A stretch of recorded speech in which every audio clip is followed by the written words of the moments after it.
चीन ने कहा कि सिक्किम सेक्टर में भारत के साथ पैदा हुए सैन्य गतिरोध में समझौते की कोई संभावना नहीं है। चीन ने मंगलवार को भारत पर गंभीर स्थिति पैदा करने का आरोप लगाया। भारत में चीन के राजदूत लुओ झाओहुई ने कहा कि गेंद अब भारत की पाली में है।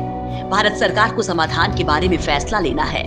चीन के सरकारी अखबार और विशेषज्ञों द्वारा की गई टिप्पणी के बारे में पूछने पर झाओहुई ने कहा कि विकल्प के रूप में सिर्फ युद्ध ही है। ये आपकी सरकार की नीति पर निर्भर है। चीन के अखबार ने कहा कि यदि विवाद का उचित तरीके से समाधान नहीं तलाशा गया तो दोनों देशों के बीच युद्ध निश्चित है। चीन के राजदूत ने भारत को कहा कि तनाव कम करने का सिर्फ एक ही रास्ता है और वो ये कि डोकलाम से भारत की सेना वापस बुला ली जाए। यही भारत और चीन के बीच किसी सार्थक वार्ता की पहली शर्त है। उन्होंने साथ ही ये भी साफ किया कि डोकलाम मुद्दे पर समझौते की संभावना नहीं है। इधर चीन अपने ग्लोबल टाइम्स के जरिए लगातार जहर उगल रहा है।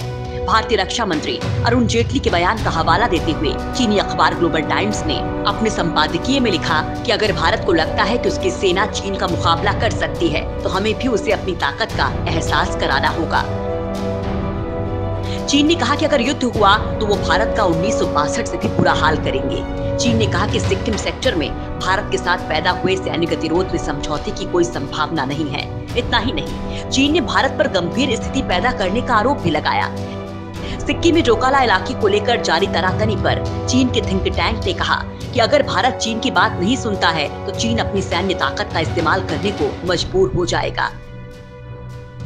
आपको बता दें कि भूटान भारत और चीन की सीमा के संधि स्थल पर स्थित डोकलाम में चीन की सेना सड़क निर्माण कर रही है, लेकिन भारत ने हस्तक्षेप कर सड़क निर्माण कार्य को रुकवा दिया है। इसके बाद 19 दिनों से दोनों देशों के बीच सीमा पर भारी तनाव चल रहा है।